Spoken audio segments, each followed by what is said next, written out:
Ini baru Indonesia. Betul. Mengutip dari Umat Anda sudah kalah jumlahnya. mungkin saya kalah dalam jumlah tapi dalam kutipan tidak.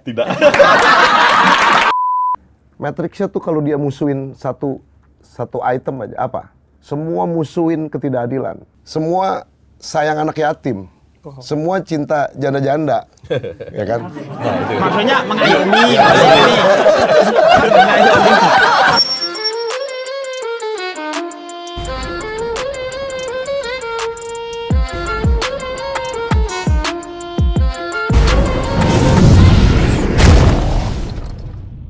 Welcome to Login.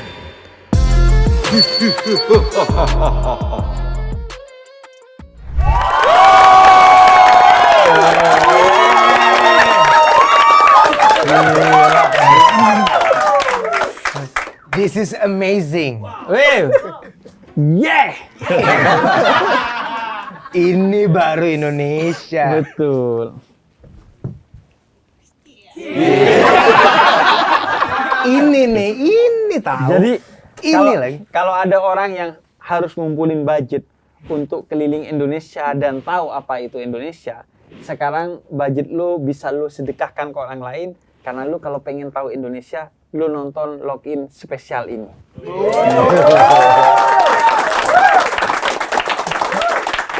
Ngomong-ngomong ini rencana Login season 1 ya? Betul. Yang nggak kesampaian. Karena studio kecil. Karena studionya kecil, kemudian idenya baru muncul di hari-hari terakhir, Ya.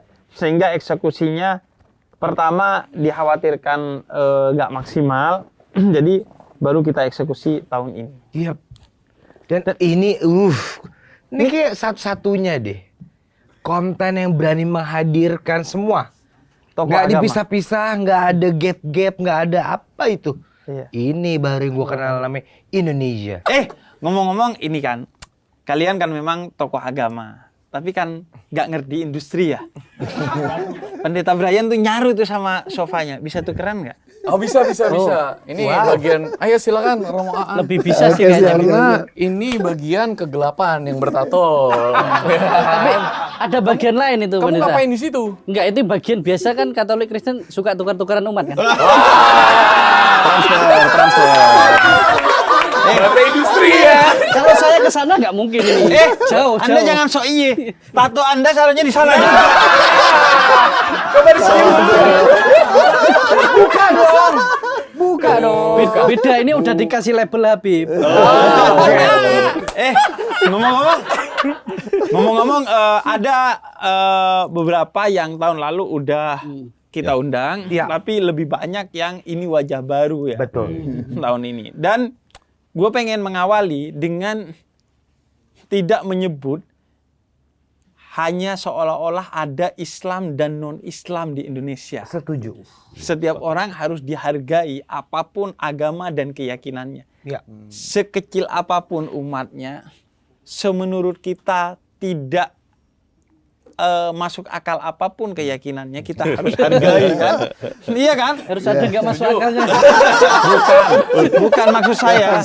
Gini, Anda tahu nggak? Saya pernah ketemu dengan, wah gimana ya ceritanya? Yang pengikutnya follower kemarin ya? Iya, ada. Mungkin kan bisa jadi ada penyembah kongguan kan? Penyembah Le Minerale. Betul. Dan ini kayak ini orang yang memang dia tidak menyembah, tapi secara tidak langsung menuhankan. Misalnya lupa HP dia bingung, lupa sholat dia biasa aja. Iya kan?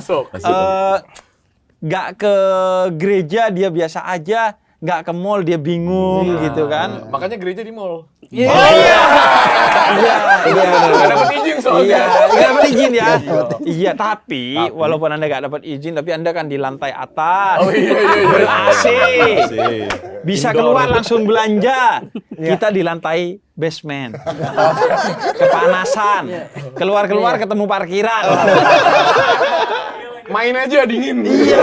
Kalau gereja kan lantai 3, lantai 4. Kita B3.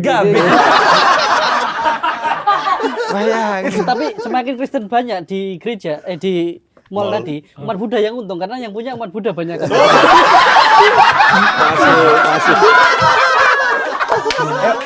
Makan lebih sudah. Ngomong kenalan dulu yuk.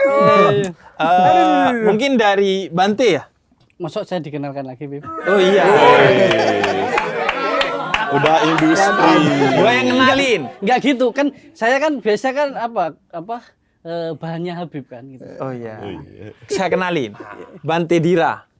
Seorang yang tiap ke Jakarta gak pernah di hotel, numpang di rumah gua. Dan sandal saya hilang di situ. Makanya sekarang pakai sepatu ya. Katanya kalau barang kita yang hilang dalam keyakinan tradisi Madura itu antara dua, itu bukan hak lo sehingga Tuhan selamatkan lo dari itu, diambil, atau kalau itu hak lo akan Tuhan kembalikan berlipat-lipat setelah hilang. Mantan Sesuai. termasuk. Mantan. Oh. Iya kan? Nanti ketika mantan hilang dapatnya jodoh yang terbaik. Tapi itu nggak berlaku untuk saya. Nggak berlaku untuk saya. Saya kasih Habib aja. Iya, kasih saya ya. Enak nih. Jadi Saya ada teman ini. 1, 2, 2 aja lebih. 3, Cukup lah ya. kurang 1 saya tuh. Saya punya nggak bisa, saya boleh 2. Ini menarik. Ini Ada menarik. saingan, ada saingan. Ini menarik. Konghucu boleh 2 ya? Enggak, itu kata saya aja.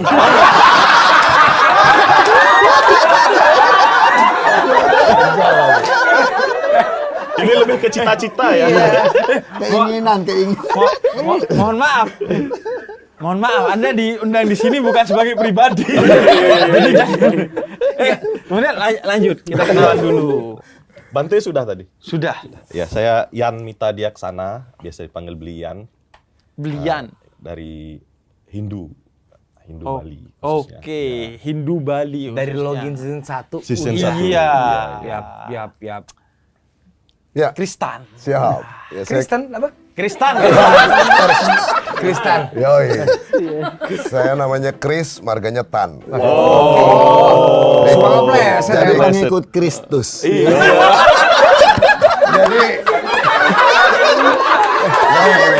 Orang Cina juga. Ini lomba apa sih? Kayak lomba nih. Kayak lomba gua. tapi keliru. Saya Chrisnya itu Chris Empu Gandring. Wow. Bukan Christ, beda. Jadi pakai K, not Christ. C with K. Jadi Chris Jawa. Jawa. Asli. Karena saya memang hybrid. Oh, hybrid. Saya kakek buyut saya Tiongkok, nenek buyut saya orang Jawa, orang Sunda. Jadi saya truly Indonesia tuh. Siap. Dan saya pengikut Konghucunya Konghucu Indonesia yang memang sangat terakulturasi dengan budaya Indonesia. Beda dengan Konghucu yang ada di Tiongkok tentunya. Ya. Makanya Tijau kan singkatannya. Apa itu? Tiongkok Jawa. Tijau. Kalau Arab beneran ada Arja, Arab Jawa. Iya, dibilangnya Arja, Arab Arja. Jawa.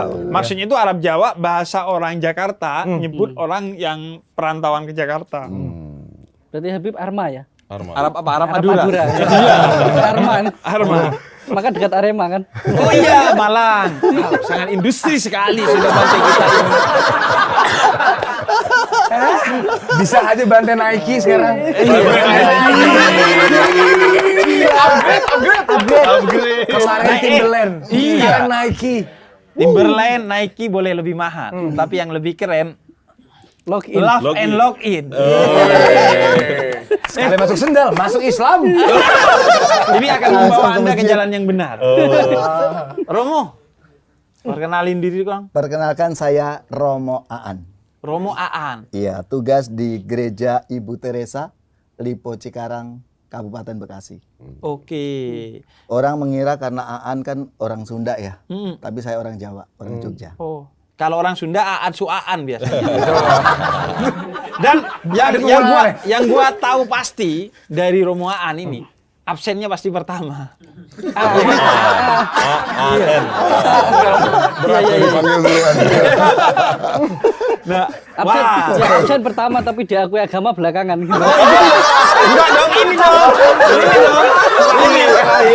Ya, setidaknya sama Habib beda lah kan. Kakak gua nih. kakak dua, hati-hati lo ngomong sama kakak gua nih. Tapi kita pengikutnya banyak loh. Iya. Tapi yang bermuda tetap kita. Jangan mau kalah. Bergandengan tangan dalam kasih, dalam satu hati. Aku langsung begini. Memang. Yang sedikit itu selalu berisik. Gak salah sih. Pendeta Brian. Yes. Gila. Baru diperkenalkan sama Onat. Oh, this is Brian. Yeah. He got a tattoo. Yeah. A lot of tattoo. Yeah. He got a Christian progressive. Wow. Yep. He got a name like progressive, like rock progressive. Yeah. But this is Christian progressive. Can you explain? Bentar lagi ikut gua. Tadi ternyata kita ngobrol-ngobrol. Ternyata cara pahamnya sama. Wah, gua nggak paham lagi sih karena gua mungkin salah satu orang yang beruntung karena menurut gua orang-orang yang mengabdi seperti orang-orang keren ber 1, 2, 3, 4, 5, 6 ini. Kenapa bahasa Inggris ya? 6 orang ini menurut gua nggak, tapi gua jujur deh, gua selalu salut sama orang yang mengabdikan dirinya ke sebuah agama tertentu, apapun itu ya. Menurut gua ini pribadi ya, chance itu kan 50-50 ya. Bisa iya, bisa enggak. Bisa bener, bisa salah. Who knows? Makanya gue selalu salut dan harus angkat topi walaupun gue gak pakai topi ya. Iya. Ini menurut gue orang-orang hebat yang berani berpendapat kebenaran menurut kebenaran masing-masing. Tapi ngomongin toleransi. Dari Anda dulu, Habib. Oke. Apa sih toleransi dalam Islam? Oke, kalau dalam Islam, toleransi itu bagian dari ajaran dari Islam itu sendiri. Dan Islam sejak awal, Nabi Muhammad menerapkan toleransi bukan hanya dalam keberagamaan, tapi dalam kebernegaraan. Karena itu ketika Islam bukan menaklukkan, tapi membuka kota Mekah melalui Fathu Mekah, maka yang dibawa, begitu juga ketika Islam itu menjadi pemimpin di Madinah, piagamnya itu adalah piagam Madinah yang melindungi seluruh umat beragama maupun yang tidak beragama, bahkan yang tidak bertuhan sekalipun, bahwa mereka dilindungi, bahwa mereka setara, dan justru yang ditegaskan, seandainya Fatimah, putriku sendiri, kata Nabi Muhammad, mencuri, aku yang akan memotong tangannya. Jadi bukan hanya agama, karena keberagamaan itu kalau dalam Islam, outputnya harus ke segala hal. Mengatur segala hal sehingga terbentuk harmoni dan kebaikan. Dan dalam Islam juga, bahkan toleransi itu tetap diberlakukan bukan hanya kepada yang berbeda, tapi kepada yang memusuhi. Jadi ketika orang-orang musyrik di Mekah benci kepada Nabi Muhammad dan Islam dan melarang Nabi Muhammad masuk ke Mekah bersama umatnya, meskipun seandainya Nabi Muhammad mau menyerang pada saat itu, bisa menguasai kota Mekah, tapi Nabi Muhammad tetap menerapkan toleransi. Sehingga ketika Nabi Muhammad tidak boleh masuk kota Mekah, Nabi Muhammad gak masuk. Dan Nabi Muhammad berusaha untuk tidak terjadi hal-hal yang tidak diinginkan.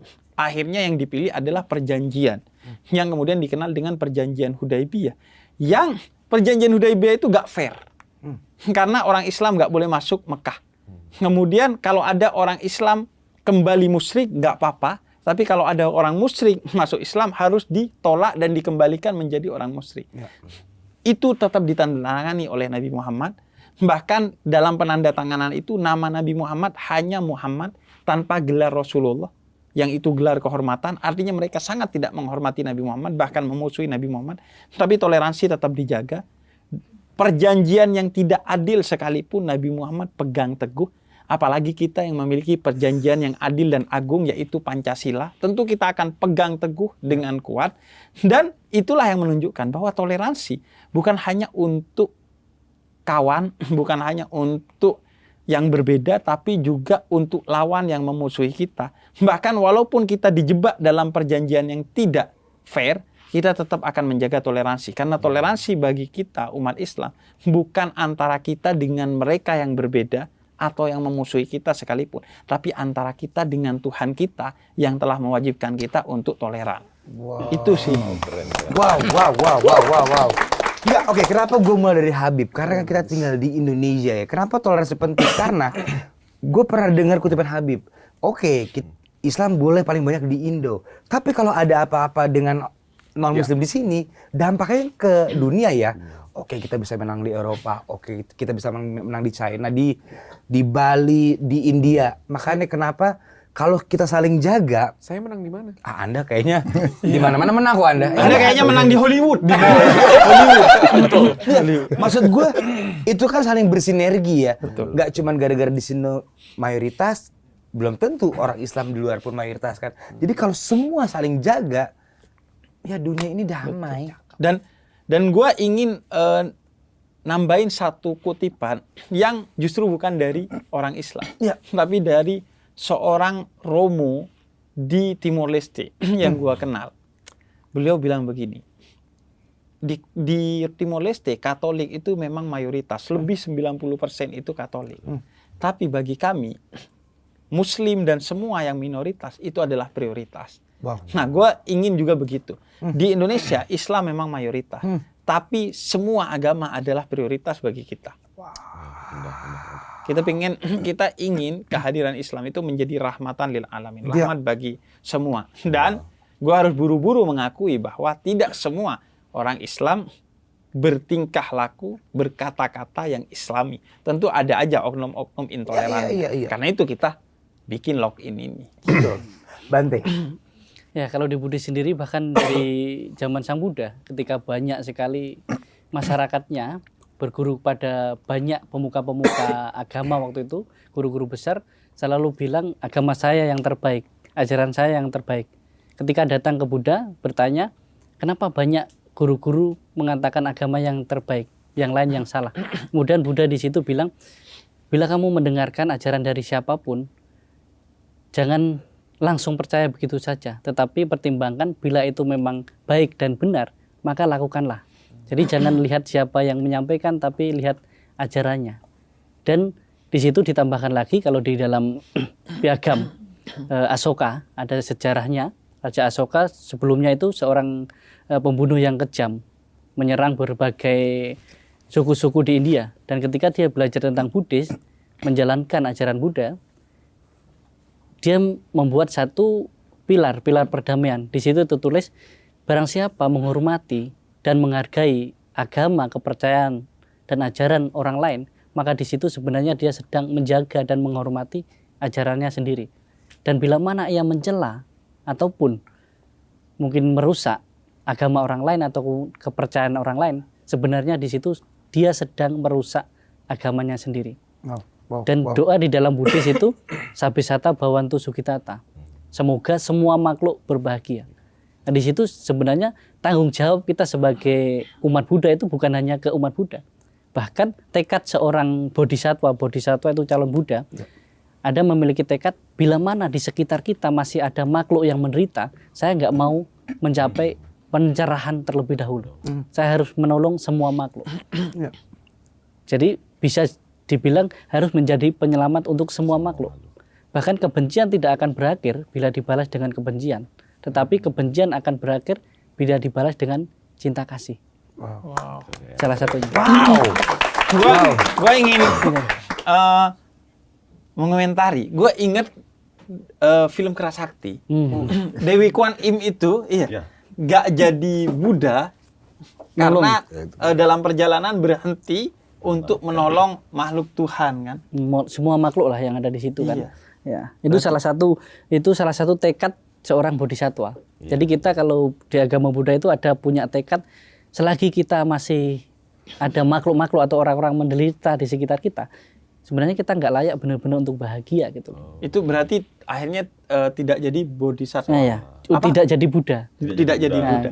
Artinya bodhisatwa itu kan cinta kasih, penolong semua makhluk. Jadi menolong semua makhluk di situ. Dan saya ingin mengutip juga, nggak kalah sama Habib tadi kan, mengutip dari umat Anda sudah kalah jumlahnya. Mungkin saya kalah dalam jumlah, tapi dalam kutipan tidak.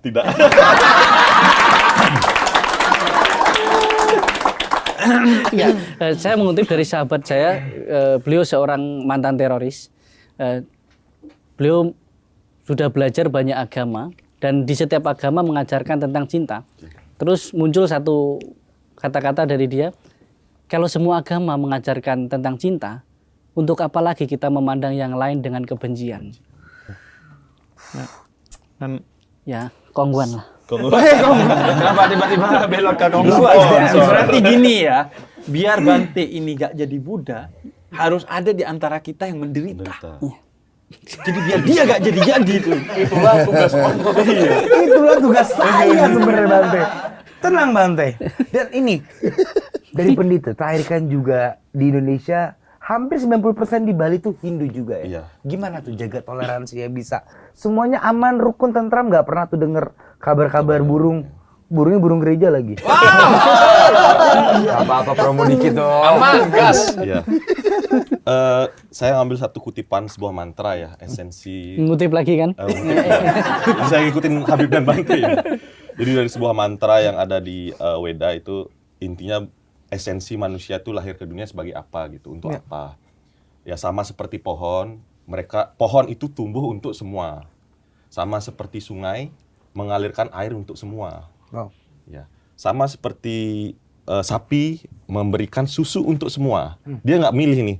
Oh, ini yang Kristen nggak dikasih susu, atau yang Kristen tidak dialiri air gitu, atau yang Islam pohonnya tidak akan tumbuh di rumahnya. Itu untuk semua. Begitupun manusia. Manusia itu lahir untuk bermanfaat kepada semua. Gitu.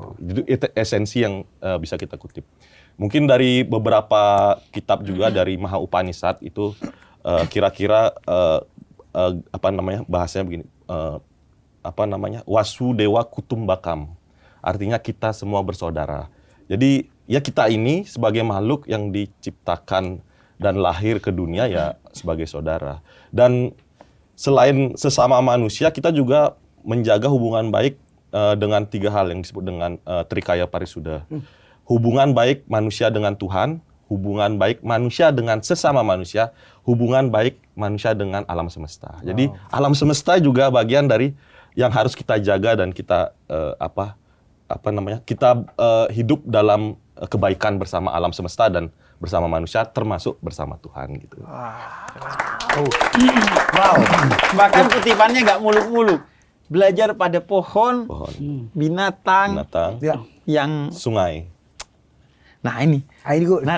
Gua yang gue selalu suka sama gaya jawabannya Bang Kristan. Maksud gue bapak gue. Kamu lagi ngomong Cipua aja. Sumpah gue Cipua nih orang. Udah lama gue. Bapak gue dulu gitu, lu Cipua ya, lu malam mabuk lu ya. Sumpah. Baru denger gue Cipua. Cara ngomongnya tuh kayak gile. Iya, enak banget gitu. Santai tapi masuk gitu. Siap. Toleransi dalam Konghucu. Iya, pertama begini. Agama itu kan awalnya sunyi tuh. Itu soal relasi yang mesra antara kita sebagai individu dengan Tuhan kita tuh. Sesuai dengan imajinasi kita masing-masing tuh. Nah, problemnya ketika agama menjadi sebuah organisasi sosial dan segala macam, itu kan sehingga ada klaim-klaim yang paling hebat dan benar. Nah, itu sehingga timbullah istilah toleransi agama atau tidak. Nah, toleransi itu seharusnya begini. Toleransi yang sejati itu dia bukan hanya membiarkan ada orang beribadah beda sama kita, you fine, gue ya lu, bukan begitu. Toleransi itu harusnya mengakui validitas pihak lain, bahwa ada kebenaran di pihak lain. Iya, tentunya bagi kita agama kita paling benar, paling keren. Kan yang menarik begini, kalau kita bikin matriks, agama tuh pasti kita nggak sepakat, semua agama tuh pasti beda. Dia punya latar belakang historis yang beda, dia punya latar belakang budaya yang berbeda, dia beda. Kalau kita bikin sebuah matriks, Islam, Hindu, Buddha, Kristen, Zoroaster, agama Yahudi, even. Matriksnya tuh kalau dia musuhin satu item aja, apa? Semua musuhin ketidakadilan, semua musuhin maksiat, semua anti judi, semua sayang anak yatim. Semua cinta janda-janda, ya kan? Maksudnya mengayomi. Familiar. Dan dalam artian yang kaum-kaum yang dilindungi, itu kan menarik. Itu kan menarik. Bahkan sebagai sebuah produk sosiologis, agama hari ini agama yang sudah dikombinasikan oleh pemahaman-pemahaman baru oleh manusia-manusia sebelumnya. Bahkan para Nabi Muhammad tuh keren banget ya menurutku ya. Beliau mengutip kita harus misalnya mengakui 25 nabi sebelum beliau, ditutup oleh beliau. Bahkan saya dengar kalau istilah Gus Dur ada 1024 nabi lagi tuh Habib di Al-Quran. Yang namanya kebetulan nggak disebut. Gus Dur tuh dengan enteng tuh waktu itu dia klaim. Konfusius atau Konghucu mungkin salah satunya. Demikian juga dengan Jainism, di agama di Zoroaster dan sebagainya. Ya kan dalam Islam seperti itu. Nah di Konghucu, bahasa dewanya gini nih, Suhai Culai Kai Heng Tea tuh. Suka nih.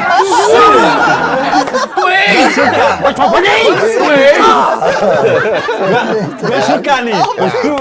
Artinya di 4 penjuru lautan semua umat bersaudara. Cuma memang beda, di Konghucu nggak ada konsep Adam dan Hawa tuh. Oke. Jadi kalau kata Chang Chai, tokoh Konghucu itu bilang, langit adalah ayahku dan bumi adalah ibuku. Kenapa kita bersaudara? Karena kita lahir, hidup, makan dari satu sumber yang sama, yaitu bumi ini. Bumi itu tadi minjem istilah teman-teman Hindu, ya dia tanpa pilih kasih, no intention, memberikan dengan tanpa batasan ke siapapun. Nah dalam Konghucu, berhentilah mengutuk kegelapan, nyalain aja lilin kita. Gitu. Walaupun setitik, maka akan mungkin menerangi. Gitu. Nah bagi Konghucu kalau mayoritas minoritas nggak menarik, tapi kualitas kemanusiaan orang itu, maka berlomba-lombalah meningkatkan kualitas kemanusiaan kita tuh. Kalau semua orang bersepakat dengan itu dan mengikuti itu, slow aja dunia pasti damai. Nah problemnya hari ini kenapa dunia nggak damai?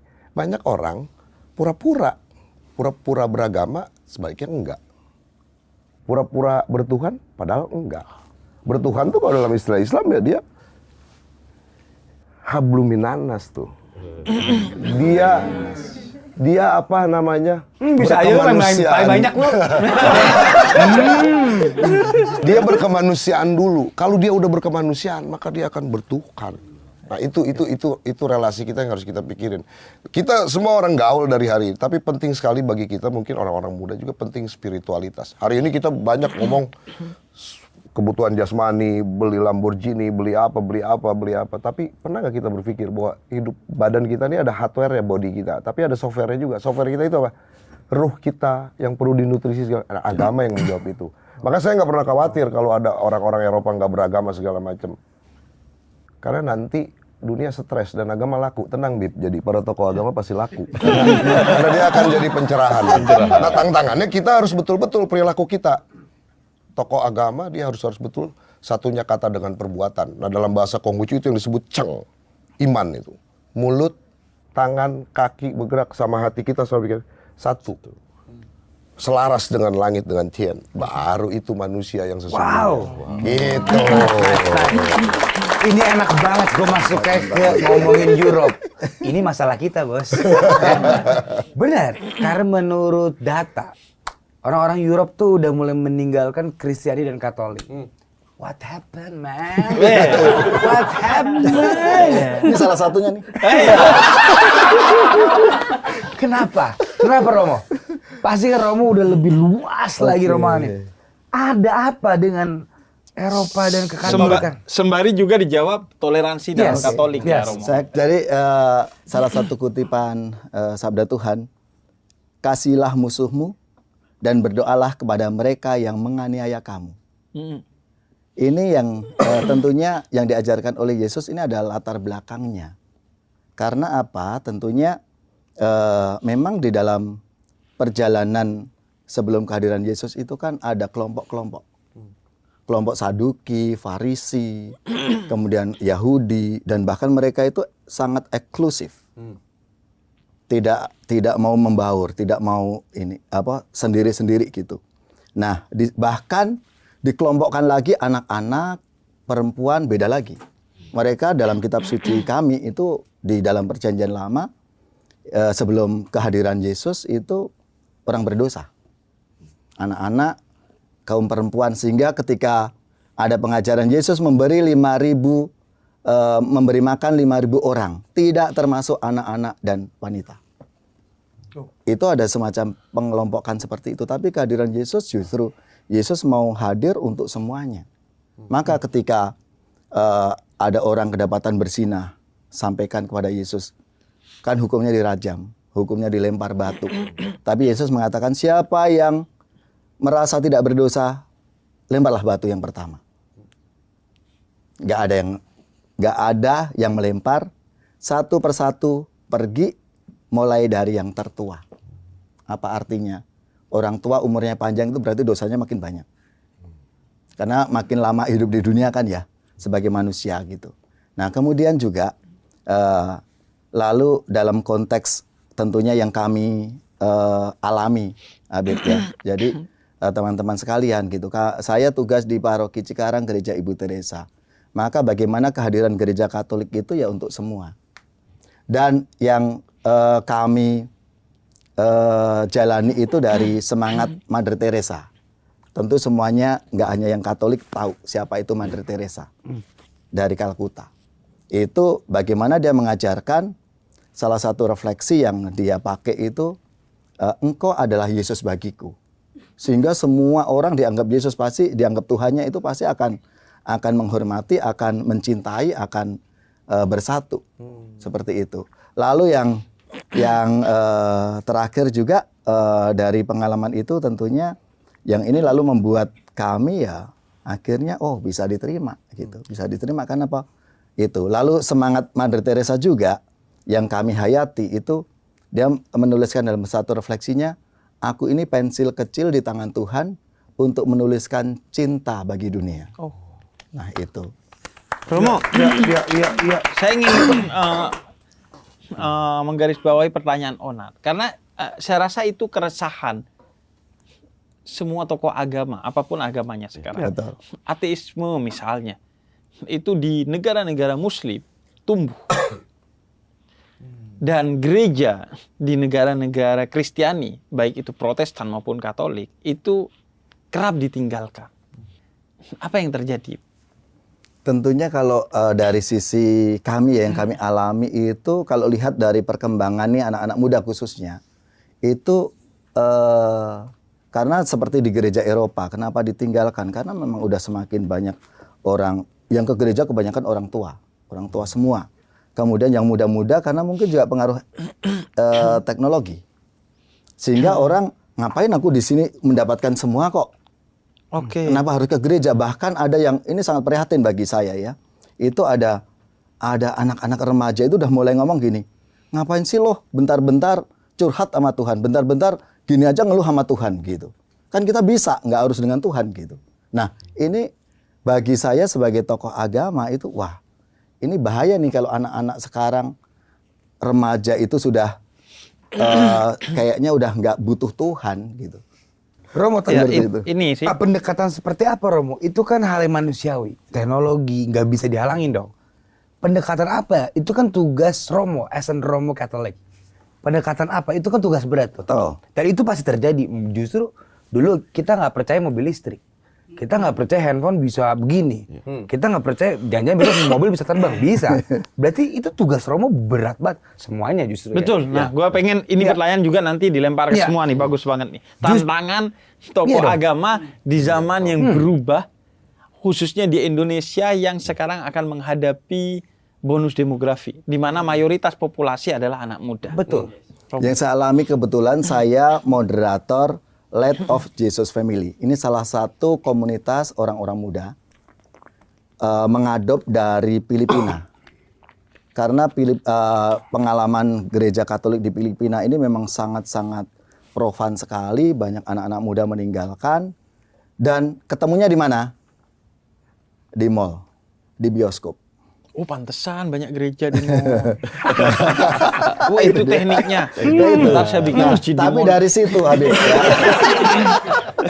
Ntar tiba-tiba kita ke basement. Gitu. Jadi dari situ kita mulai masuk ke mereka. Mereka kesukaannya apa sih? Oh, musik dengan band dan sebagainya. Padahal kan kalau kita gereja Katolik, aduh agak susah kan untuk seperti itu, musik-musik yang seperti itu.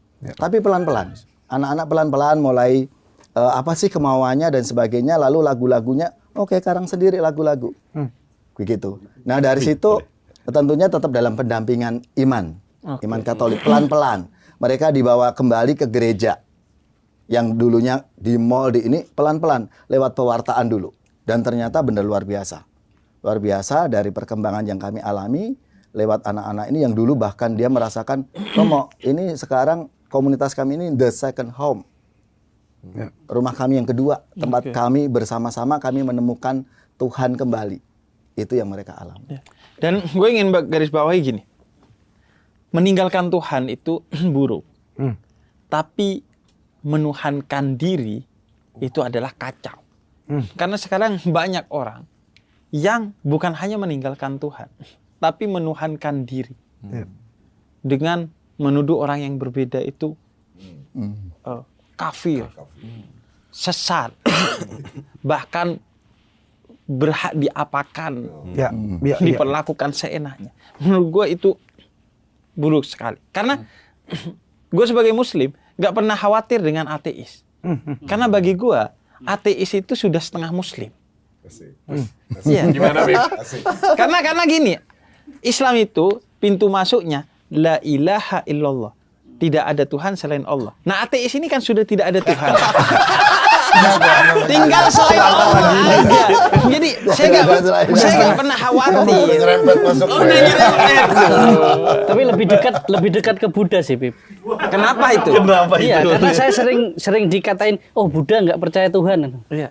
Ateis nggak percaya Tuhan, Buddha dia. Oh gitu. Oh iya. Tapi begitu kan saya. Kalau kembali lah harus ke yang segar-segar lah. Gitu. Kalau diperhatikan kita ini kata Bang Tristan tadi selalu ada titik temunya. Gua dengan Romo dengan pendeta Abrahamic Faith titik temunya. Mereka juga ada titik temunya secara ajaran dan lain. Dan benar, gue ingin menggarisbawahi bahwa kemarin kita ngobrol Bang dengan Onat saya berdua bahwa jumlah rasul itu ratusan dalam Islam. Jumlah nabi itu ribuan. Dan tidak menutup kemungkinan Konfusius, Aristoteles, siapapun itu bisa jadi nabi. Artinya kita dididik untuk berhusnudzon, positive thinking kepada orang lain. Brian, nah ini gue suka anak muda banget saya. Ingat keresahan kita, Bro. Apa itu? Karena akan menjadi jawaban untuk pertanyaan mereka. Kalau masih belum nanti diingatkan kembali. Oke. Tapi gue mau ini sebelum itu, nih Bante kan nggak belum ini. Oh iya, Bante harus ini. Sorry Bante. Brian, pertama gue pengen toleransi dalam Protestan. Iya. Atau paling enggak dalam pandangan lu pribadi sebagai salah satu tokoh. Oke. Pertama gue harus mulai untuk bilang bahwa setiap tadi teman-teman bilang semua itu kita bisa menarik garis merah ya. Betul. Bahwa inti dari ajaran kita selalu mengutamakan kasih. Dan kita nggak jauh-jauh banget juga ya, Romo, bahwa kita percaya kepada Tuhan Yesus yang bilang bahwa seluruh Alkitab itu ajarannya bisa disimpulkan dengan dua hal aja. Kasihlah Tuhan dan kasihlah sesama. Kasih adalah inti dari ajaran Kristen, ajaran Kristus yang termasuk juga Katolik dan mungkin yang gua wakili secara Protestan. Dan kita harus tahu bahwa kasih itu sifatnya inklusif, bukan eksklusif. Tentunya di server kami, mungkin juga ada di server teman-teman, ada golongan-golongan orang yang merasa eksklusif dengan iman dia. Tadi kayak yang Habib sempat bilang, apakah yang mereka sembah Tuhan atau dirinya sendiri? Banyak yang gue temukan, mungkin jangan-jangan beberapa dari kita bukan menyembah Tuhan, tapi menyembah Tuhan versi kita. Tafsiran kita tentang Tuhan. Dan kita memegang itu begitu kuat. Dan kita bilang dia eksklusif. Tapi gue percaya bahwa kasih Kristus itu jauh lebih besar daripada sebuah gereja atau sebuah agama. Dan dia, apa yang dia lakukan, pengajarannya, dan pengorbanannya di atas kayu salib itu dilakukan untuk semua orang. Karena setiap manusia adalah ciptaannya, setiap dari manusia adalah anak-anaknya. Artinya apa? Sifatnya inklusif. Dan karena itu gue percaya bahwa ini Tuhan Yesus lahir di zaman di mana manusia mengkotak-kotakan, Bib. Bahwa kita tuh ini yang menyembah Tuhannya begini, yang tradisinya begini, itu adalah kita. Yang bukan ini, bukan kita. Kita kotak-kotakan manusia. Dan dengan atas nama agama di zaman Tuhan Yesus, orang menyingkirkan orang lain, memarginalisasi orang lain. Bahwa lu nggak layak, lu nggak pantas. Tapi Tuhan Yesus datang dan dia menaikkan derajat manusia di atas agama. Itu yang kita lihat. Balik lagi, inti ajarannya adalah kasih. Kasih bentuknya itu apa sih? Keadilan, kesejahteraan, kehidupan untuk orang-orang. Gua rasa sesederhana itu, Bib. Bahwa bagi dia gak ada bedanya. Semua adalah manusia yang dia kasihi. Dan agama yang manusia sering gunakan untuk memisahkan, seringkali dia tidak pandang. Dan manusia yang disayangi adalah itu yang dia lihat. Jadi bagi gue sifatnya seperti itu. Amin. Amin. Amin. Kenapa tiba-tiba Anda amin? Nat, kalau lu sendiri, Nat, lu kan udah sering ngonten dengan berbagai tokoh agama. Kalau lu toleransi itu apa, Nat? Menurut gue toleransi itu Keren belum. Ini baru formulanya. Oh wow. Buat gue toleransi itu universal sih, Bib, artinya. Maksud gue dengan menghargai dan gue cukup menghargai. Oh itu yang menurut lu bener ya. Oke deh, it's okay. Oke. Claim of truth lu dan gue respect sama lu. Oke. Tapi bukan berarti gue juga harus percaya apa yang lo percaya, tapi gue respect karena gue punya kepercayaan sendiri dan itu private, hubungannya private. Tapi kalau lu menjabarkan semuanya, gue happy banget. Makanya gue selalu salut yang gue bilang, tokoh-tokoh ini menurut gue adalah orang-orang gokil sih. Lu segitunya ke religion yang change itu 50-50 tahu. Kan nggak ada yang pernah gini ya. Gue di surga nih. Wah, gue reinkarnasi. Kan nggak ada, Bos. Iya dong. Jadi change itu 50-50 tahu semuanya. Gak bisa dibuktikan. Nggak bisa. Tapi lu berenam ini tokoh yang menurut gue, wow. Gila, lu ngambil responsibility itu segitunya untuk memperbaiki hubungan antar umat manusia. Makanya gue salut banget. Lu tahu nggak kenapa? Misalnya gue begitu. Iya. Kalau lu pengen tahu, lu mesti syahadat tuh.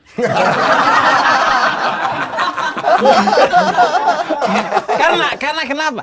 Karena kata-kata itu tidak bisa merangkum rasa. Iya. Apalagi rasa yang spiritual tuh gak bisa. Lu harus rasain sendiri. Yuk. Tapi kita kan lagi di Indonesia ya. Which is with majority-nya udah pasti Muslim. Apa pandangan lu toleransi? Cukup nggak? Udah cukup belum segini? Ini yang gue tadi pengen tanya.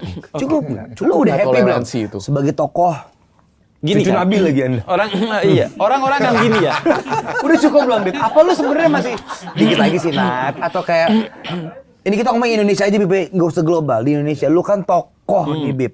Kadang orang begini, ngapain sih masih ngomongin toleransi, kita baik-baik aja kok. Ngapain sih masih ngontenin toleransi? Oke, anggap aja kondisinya sedang baik-baik aja. Kondisi yang baik-baik aja itu kan harus dijaga. Yang sudah terjaga kan harus dilestarikan. Yang sudah terlestarikan harus dipastikan keabadiannya. Nah, karena jangankan 1000, jangankan 10, satu aja ada orang intoleran di Indonesia, apapun agamanya, dan kemudian dia melakukan hal-hal bodoh atas nama agama. Katakanlah dia ngebom rumah ibadah agama lain, maka yang robek itu tenun kebangsaan, tenun keberagamaan, apa agamanya dia, dan tenun toleransi. Jadi satu orang yang intoleran dan melakukan hal bodoh yang berbasis intoleransi itu bisa menggoncangkan Indonesia, bahkan bisa menggoncangkan dunia. Iya kan? Makanya ini sesuatu yang sensitif, yang harus kita jaga terus. Dan gua nggak bisa menjaga umat mereka untuk toleran. Yang bisa menjaga adalah kita sendiri-sendiri. Karena omongan masing-masing tokohnya pasti akan lebih didengar daripada omongan tokoh agama lain. Gua jangankan menceramahkan toleransi ke orang Kristen, menceramahkan Islam juga dia bilang, "Hah? Ya benar menurut lo." Menurut gua enggak kan gitu. Gua enggak dipercaya lah. Karena ini soal kepercayaan. Tapi Bib, kemarin gue bikin video konten sama lu, viral. Semuanya nggak ada yang ngomongin gue, semuanya bilang ini Habib favorit gue Kristen tapi suka nonton Habib Jafar. Oh, gimana Bib? Iya, kalau itu sih Kesoloki. Pengikat lu Iya. banyak loh di sini. Hoki lu gede Bib. kalau itu kan karena saya industri. Oh, pengikut lu banyak di kita. Iya. Jadi hoki teh it pun sweet eji. Apa itu? Gua selalu nurkan. Nyokap gua ngerti. Nggak, kadang-kadang hoki nomor 1, kepintaran nomor 2. Ya, itu. itu. Lanjut berarti nanti ya. Sekaligus ke Bang Kristan nih. Gua pengen lanjut ke Bang Kristan. Oke. Iya, yang tadi dipertanyakan oleh Onan. Apa tentang Indonesia. Indonesia Ya, lah. Kondisinya hari ini. Toleransi Berarti kan yang paling kondisi. berat sebenarnya tugasnya Habib ya. Karena kan majority-nya hampir berapa Bib? 80-70? Lebih 80%. Iya, dan berarti Dan kayaknya akan terus bertumbuh sih. Ya.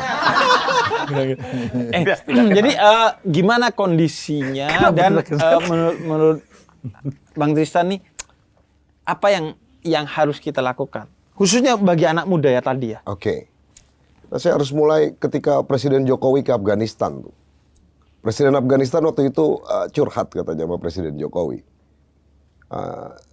Presiden Jokowi katanya beruntung. Indonesia tuh banyak banget sukunya. Agamanya banyak banget. Tapi tingkat keributannya relatif kecil. Dan ketika ada Indonesia. Dia bilang, saya di Afghanistan tuh sukunya katanya ada 5 tuh Bib. Nanti Habib mungkin bisa koreksi. Agamanya sama semua Islam. Tapi ribut semua tuh sampai sekarang katanya. Itu jadi jawaban mungkin salah satu kondisinya. Tapi yang menarik dalam kacamata saya sebagai seorang Konghucu yang triple minority, saya selalu melihat Habib terutama, saya punya harapan besar. Jadi saya lagi tidak menjilat Habib. Jumpailah kita-kita yang minority dalam tanda petik. Karena toleransi itu harus dibangun dengan perjumpaan. Hari ini kita jadi rasis, kita jadi sebel, kita jadi antipati sama orang, kita nggak ketemu. Coba sekarang kalau kita ketemu, kayak saya sama Onat, Nat, kita kan bisa sama-sama bareng ke sorga. Walaupun cuman misalnya tiket pesawatnya beda. Kan agama itu gitu analoginya, bro. Iya kan kira-kira. Kan kira-kira gitu, Bib. Maksudnya. Maka tadi balik lagi toleransi itu. Sorga tuh diibaratkan kalau dulu Gus Dur agak ekstrim tuh, kayak kampung rambutan gitu. Misalnya, ini analogi. Satu ada yang naik bis kota, ada yang naik delman, ada yang naik ini dengan agamanya masing-masing. Kalau tujuannya sama dan tidak saling bersinggungan, sesama bis kota dilarang saling mendahului, itu yang keren. Karena memang Tuhan nggak pernah sepakat kita sama. Biarlah itu, ada kebenaran di pihak lain, tapi kebenaran kita ya kebenaran kita. Di situ dengan begitu baru yang tadi bahasa Gus Dur itu, orang yang udah mencapai di jantung agamanya sendiri, dia akan mencapai di jantung agama orang lain. Gus Dur tuh begini, Bib, ada yang keren. Ketika Gus Dur meninggal 1 minggu, pasca beliau meninggal, saya ke Jombang. Saya mau ziarah tuh. Itu bis banyak banget. Itu mulai dari yang sipit, yang hitam, yang apa segala macam. Semua berdoa di hadapan Gus Dur. Saya dalam hati mikir dengan agak ekstrim. Ini Gus Dur udah pasti masuk surga, mau surga versi manapun dia masuk. Di semua agama doain beliau. Nah, itu menurut saya beragama tuh yang keren. Dan disitulah kita, orang-orang Konghucu, begitu mencintai orang-orang Islam tanpa harus, bukan karena faktor intimidasi, tapi memang benar-benar cinta. Betul-betul cinta yang tulus. Bagaimana teman-teman Muslim yang mayoritas justru melindungi kita. Itu yang keren di Piagam Madinah seperti itu. Bahkan karena itu gua mengawali dengan Piagam Madinah dan gua ingin mengedukasi kita semua untuk gak lagi menggunakan istilah mayoritas atau minoritas kecuali untuk kebutuhan fungsional. Fungsional. Karena tidak ada mayoritas, tidak ada minoritas. Kata Al-Quran, setiap orang yang membunuh satu orang, maka ia seperti membunuh semua manusia. Siapa yang menghidupi satu orang, ia seperti menghidupi seluruh umat manusia. Satu, sebagai makhluk Tuhan, dia berharga. Bukan hanya manusia, meskipun hewan, meskipun tumbuhan. Sehingga kata Nabi Muhammad, kalau bentar lagi kiamat dan ada tumbuhan di tangan lo, tanam ia.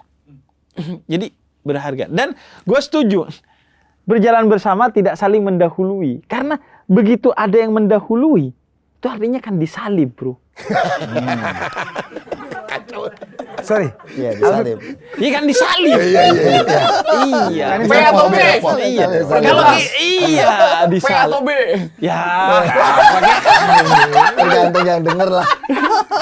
Kalau gua pengen ke beli nih. Beli dari tadi diem-diem aja nih. Sebenarnya ini tugasnya juga berat karena hampir 90%-nya beli di Bali ya. Iya. Semua umat Hindu ya. Betul, tapi sebelum dijawab ya, gue mau menjelaskan apa yang mungkin tidak tertangkap di kamera dan tidak terdengar di audio. Suasananya indah banget. Iya. Serius. Serius. Indah banget suaranya, enak banget suasananya. Teman-teman juga di sini nih, ini bukan penonton bayaran loh. Ini kru, makanya dia Makanya nonton. dibayar, digaji dia.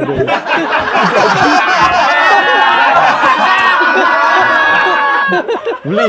Ya. Ini dong mungkin kalau tentang Hindu di Bali, gimana hidup dalam tanda petik anomali itu? Betul.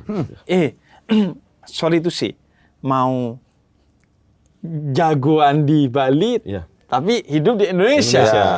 Tapi mau hidup tidak jagoan di Bali, faktanya jagoan di Bali gitu. Tentu Ya. jagoan dalam tanda petik. Ya memang di Bali kan, balik lagi tadi mayoritasnya sih Hindu ya masih. Di salah satu negara Muslim terbesar di dunia, masih ada bertahan satu pulau yang disebut dengan Pulau Bali. Dan mungkin bisa dikatakan ini miniatur Indonesia karena hampir banyak suku yang tinggal di Bali. Posisinya di tengah. Sehingga pengalaman kami dengan orang-orang tua kami dulu itu sangat sering bergaul dengan orang yang baik berbeda agama maupun berbeda suku. Itu yang membuat kayaknya Bali itu agak lebih lebih menerima berbagai jenis agama, berbagai suku, itu lebih terbuka gitu. Contohnya saja waktu kami masih kecil ya, itu nenek saya itu bilang saudara atau teman-teman kawan-kawan Islam yang datang ke Bali itu sebagai nyame Islam. Apa tuh? Nyame Islam itu saudara. Saudara kami yang Islam gitu. Tretan bahasa Maduranya. Ya, tretan. ya. Nyame. Bali kalau nyame bahasa- Islam. Nyame Islam. Ya. Jadi tretan Muslim ya. Iya betul, Iya, tretan betul. Muslim, betul. Teman-teman Islam Bahasa ya. ininya mungkin tretan Maduranya. Muslim. Artinya gini, orang tua kami dulu itu nenek ya, berarti mungkin sekian puluh tahun dari kami.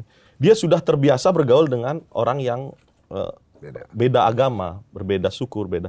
Sehingga mereka sangat toleran. Buktinya saja misalnya pada saat Nyepi kemarin, itu kan berbarengan dengan awal puasa ya. Iya, awal puasa Muhammadiyah. Awal tuh. puasa Muhammadiyah.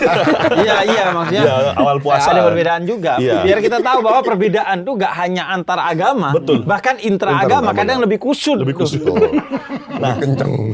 Nyepi itu bareng dengan Jumatan, misalnya sholat Jumat. Itu kami tetap terbuka, walaupun itu Nyepi, dan kita jaga kesucian hari raya Nyepi itu, kan semua orang nggak bisa keluar. Tapi teman-teman kita yang Islam, saudara-saudara kami, nyama-nyama kami yang Islam itu kita persilahkan. Dengan catatan ya tadi, tidak membawa kendaraan, Iya. tetap berjalan kaki, dan tidak ada pengeras suara di luar. Itu membuat situasinya ya seperti itu. Jadi Bali itu salah satu yang mungkin paling toleran ya di Indonesia, mungkin Iya. 10 besar lah paling toleran. Berarti itu di sana waktu itu Islamnya ikut nyepi ya. Ikut bernyepi dan tidak ada ribut-ribut kan. Mungkin ada 1-2 tapi tidak terlalu signifikan lah terhadap. Sebenarnya Islamnya bukan ikut nyepi, Banti. Iya. Jadi terlihat ikut Terlihat. nyepi karena dia sebenarnya pakai headset. Ya.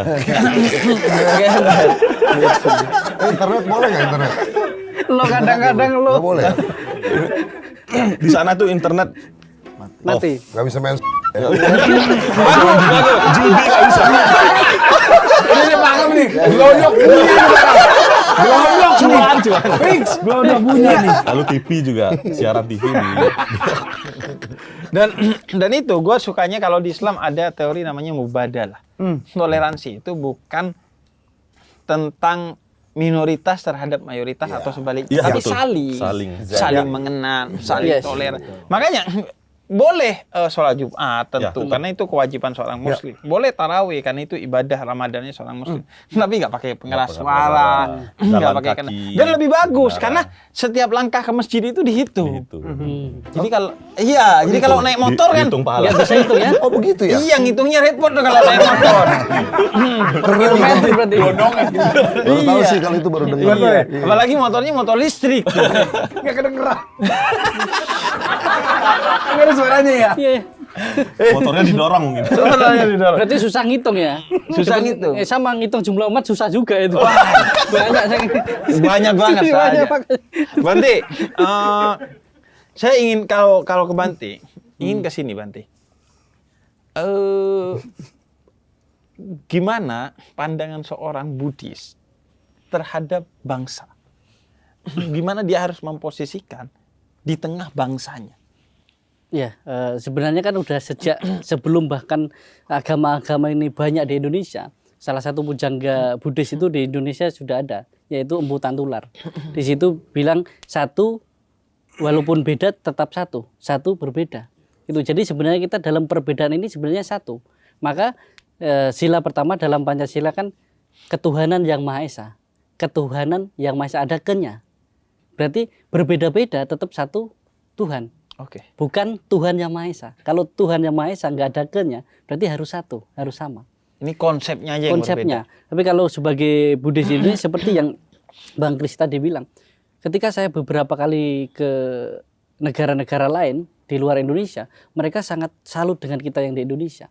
Bahkan saya beberapa kali diundang sebagai pembicara, kasih tip dan triknya bagaimana sih bisa Buddhis itu berdampingan dengan agama-agama lain di Indonesia.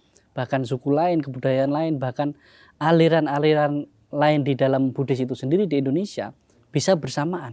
Sedangkan di negara-negara lain yang perbedaannya sedikit walaupun sama satu agama, sulit sekali gitu. Maka kita di Indonesia sebenarnya mendekati baik-baik saja, tetapi saya selalu bilang bahwa perjuangan toleransi beragama di Indonesia itu tidak akan pernah selesai. Nggak akan pernah selesai. Jadi sampai kapanpun selalu ada orang-orang baru yang tidak setuju dengan kita, tetapi ada orang-orang baru terus yang bersama kita. Jadi toleransi itu nggak akan pernah selesai, bahkan dari zaman mungkin kalau di Islam dari zaman Adam dan Hawa sampai nanti kiamat itu nggak akan pernah selesai.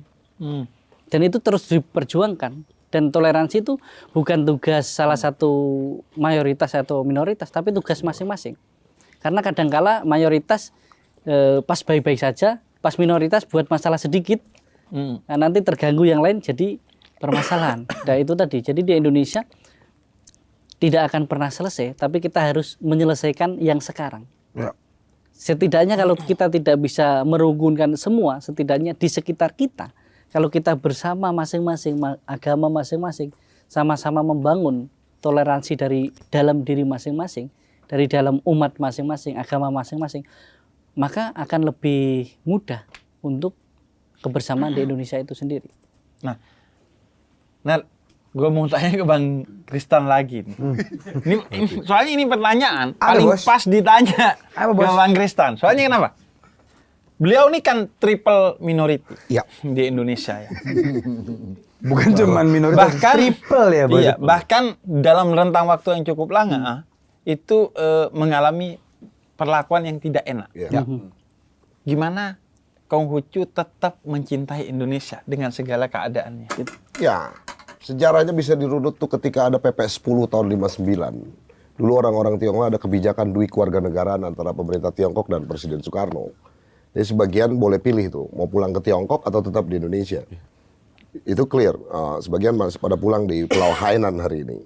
Kita yang Konghucu di Indonesia bahwa kita adalah Indonesia. Karena doktrin di Konghucu jelas dalam the book of the Analects atau di kitab Lodhi, di mana kita tinggal, di situ wajib kita mengabdi itu. Jadi orang Konghucu itu harus mengabdi di mana dia dapat berkah makan di situ, dapat keberkahan penghasilan di situ. Itu sangat penting. Makanya kita tuh kan teman-teman Tionghoa dituduh Tiongkok minded, nggak sayang, nggak nasionalis, nggak ada itu. Kalau Tiongkok menyerang Indonesia, saya pastikan sebagai pemimpin Laskar Konghucu saya pegang merah putih. Dan kita nasionalis. Oh, kita digebukin aja tetap Indonesia kok. Nah, didiskriminasi tetap Indonesia kok. Nggak artinya firm itu. Teman-teman Tionghoa itu sangat nasionalis, saya bisa pastikan. Cuma ya memang karena memang wajahnya kebetulan mirip orang-orang Beijing, atau segala macam, dan ada stereotyping, ada generalisasi, itu yang perlu. Makanya tadi balik lagi, kebijakan-kebijakan yang eksklusif, kewarisan-warisan Belanda yang adu domba, ya harus ditumbuhkan semangat-semangat inklusivitas di kita. Saya ini orang Konghucu, Cina benteng, hitam, hybrid. Dan saya akan tetap Konghucu, saya tetap Indonesia. Saya sekolah di IAIN coba, di UIN. Fakultas Usuluddin. Kurang Buat Islam saya lah itu ya kurang Islam apa tuh di IAIN. Terus saya kurang Konghucu apa? Saya bahkan bisa pastikan orang-orang Konghucu di Indonesia secara ideologi itu lebih Tionghoa daripada orang Tiongkok. Yes. Kenapa? Ya Tiongkok kan komunis. Melarang Konghucu digebukin di Tiongkok. 1975 ketika revolusi kebudayaan, bahkan kuburan situs-situs Konghucu sana dihajar. Bahkan ada ketika tahun 2000-an ada statement dari Amerika, itu ada researcher dari Boston University bilang kalau mau belajar Konghucu bukan ke Tiongkok, belajarnya ke Indonesia. Belajar sama Kristen sini. Diajarin tuh cara masuk surga dalam tanda petik yang baik, ya kan? Diajarin tuh cara menghargai leluhur yang baik. Ya hari ini tapi Cina udah mulai kalap tuh. Dia udah mulai bikin Confucius Institute, dia mulai balikin bahwa Konghucu itu memang kan ajarannya universal. Dia menarik sekali dan tidak ada sekat-sekat di situ. Sekarang udah begitu. Memilihnya ya. Memilihnya tahun berapa Dan tadi? itu bukan orang-orang Islam yang tetap membangun dan menjaga Konghucu. Itu. Dan itu indahnya Indonesia. Dilihat dalam perspektif semua agama. Indonesia itu terbaik. Gue ingin melengkapi dalam perspektif Islam, seperti yang tadi diceritakan oleh Bang Kristan, bahwa Afghanistan, negara Arab, itu belajar tentang Islam yang keren itu kepada Indonesia. Yes. Bahkan Nahdlatul Ulama NU itu diminta mengirimkan tokoh-tokohnya untuk menyebarkan. Kok bisa Islam begitu moderat, begitu inklusif, begitu indah di Indonesia? Karena di Afghanistan itu ada 5-7 suku yang sampai sekarang itu bertengkar dan menjadi masalah bagi kebangsaannya. Sedangkan di Indonesia jumlah bahasa, jumlah suku itu ratusan hingga ribuan. 7 itu bukan jumlah suku kalau di Indonesia. Jumlah cara kita menyebut martabak manis. Dari istimewa spesial. Iya, sampai. Bukan cuma itu. Gua di kampung di Jawa Timur itu bukan martabak manis, itu namanya terang bulan. Ada yang menyebutnya kue bandu. Iya. Ada yang nyebutnya pakai bahasa Tionghoa tuh Itu apa? dari gitu. Tiongkok, Beb. Nah itu maksud gua. Indonesia bahkan bisa dan sedang menjadi kiblat bagi Islam di dunia. Exactly. Karena di sini wah gila sih. Indah sekali. Di tempat lain mungkin akan menjadi masalah, tapi di sini santai. Mungkin ya ada lah konflik-konflik. Tapi gila. Ini kapal induk, bukan perahu kecil. Jadi kalau dilihat secara persentase kita itu yang terbaik. Makanya pengen lelah sebenarnya ya mencintai Indonesia. Tapi ya Gak bisa. Gua atau deh, pandangan Romo dan lo melihatnya gimana? Lelah nggak? Gue selalu bilang bahwa setidaknya untuk umat Kristiani ya, kita sangat beruntung untuk berada di Indonesia. Dan kita sangat beruntung untuk menjadi minoritas di antara teman-teman yang beragama berbeda. Karena inti dari ajaran Kristiani adalah untuk mengasihi yang berbeda. Mengasihi yang sesama mudah. Gak perlu dengan usaha. Mengasihi yang berbeda itulah tantangannya di situ. Jadi kalau kita melihat umat Kristiani di mana mereka mayoritas seperti di Amerika, masalahnya berbeda tuh. Justru mereka menjadi tidak toleran. Mereka mungkin lebih tidak toleran dibanding Islam di sini. Dan budaya toleransi di NKRI ini menurut gua adalah berkat terbesar untuk kita semua. Dan itulah mengapa menurut gua bahkan kalau gue boleh bilang toleransi, ini gue pribadi ya, menurut gue toleransi nggak cukup. Karena sebenarnya kata toleransi, tapi itu adalah awal yang baik. Kenapa? Kata toleransi kan bahasa Inggrisnya tolerate, artinya kayak lu nyebelin nih, tapi ya udahlah gue nggak masalahin lu. Gue nggak setuju sama lu, gue nggak suka sama lu, tapi paling nggak lu nggak gue gebukin. Gue menoleransi lu. Awal yang baik, jangan berantem. Tapi yang jujur lagi terjadi di tempat ini bukan toleransi, ini lebih dari toleransi. Inklusivitas, saling merangkul. Toleransi itu paling nggak gue nggak suka lu, gue nggak pukul lu. Tapi kalau naik level lagi, gue kayak merangkul. Gue mungkin kasih Q ya. Q. Enggak, Romo. Pertanyaan saya gini. Menjadi Katolik yang baik itu seperti apa? Menjadi Katolik yang baik itu atau banyak menjadi tantangan. Katolik itu gimana? Karena gue yakin Katolik itu baik. Jadi menjadi Katolik itu gimana sih? Menjadi Katolik itu mengikuti Yesus yang tentunya nggak mudah ya. Karena apa yang diikuti? Salib tadi loh. Ikuti salib. Lalu tentunya tantangan-tantangan itu yang kadang membuat orang kalau nggak kuat atau nggak bisa akan putus asa. Maka ya bagi kami ajaran yang diajarkan oleh Yesus kan Deus Caritas Est. Allah adalah kasih.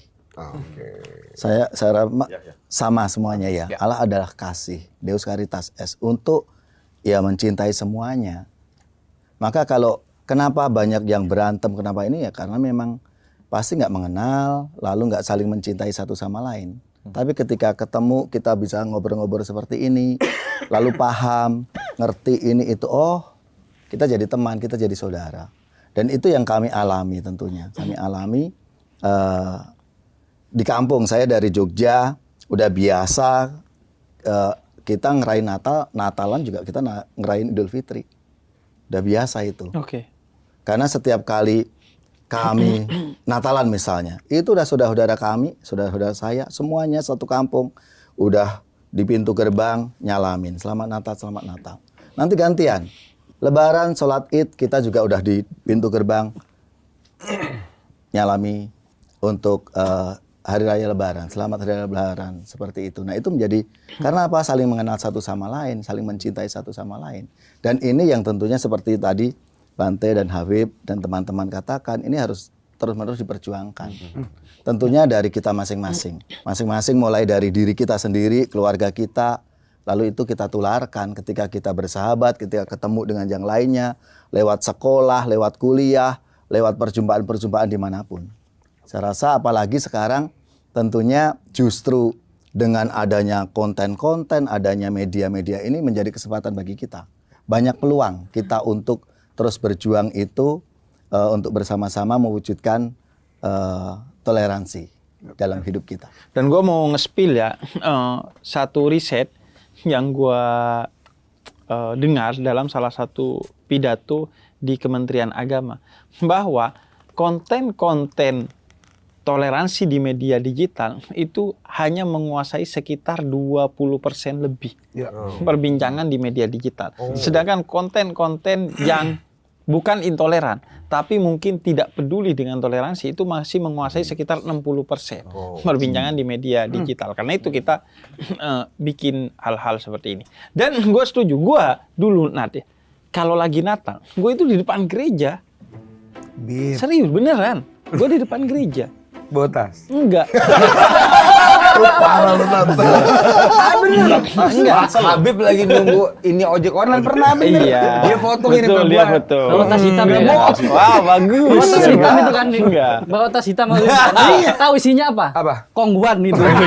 Kongguan mau pulang kampung Bondowoso itu. Oke, Bib. Jadi iya. Apa? Markirin. Serius? Serius, gue dulu gitu. Jadi kalau Natal gue Bib. parkirin. Iya, tapi gue ambil cuan lah. Iya. Udah betul itu. Cocok. Kalau bicara cuan harus sama Cina. Cina mau Jangan.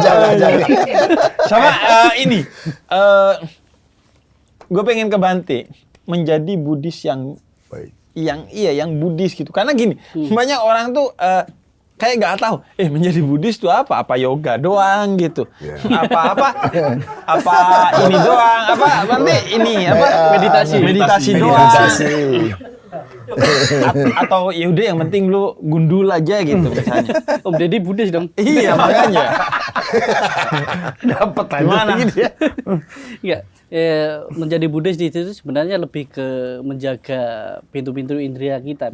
Apa? Jadi pintu-pintu indera kita. Indra maksudnya. Indra. Jadi pikiran kita, ucapan kita, perbuatan kita, maka bersihkan pikiran, bersihkan hati kita, bersihkan tindakan kita. Maka di dalam Buddhis itu untuk mencapai kesempurnaan, kesucian harus benar-benar kita menghilangkan semua noda-noda batin di dalam diri kita.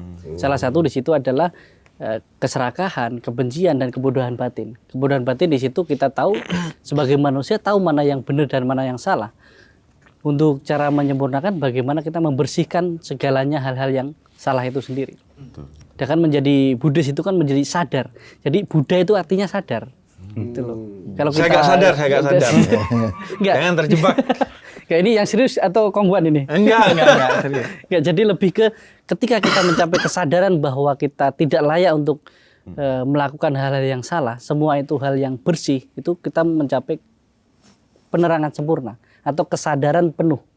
Disitulah menjadi Buddhis atau bahkan menjadi Buddha. Jadi di dalam Buddhis itu semua orang berpotensi menjadi Buddha ketika dia mencapai kesucian sempurna. Bahkan misalnya kita semua di sini bisa jadi calon Buddha gitu. Cuman Buddha yang mana? Jangan jebakan lagi. Ini serius gitu. Oh, Saya serius. habis minum le mineral agak serius dikit. Wow. Terus berarti semua orang berpotensi. Berpotensi jadi calon Buddha, cuman nggak tahu masa lamanya berapa lama dan masa pembersihan diri berapa lama.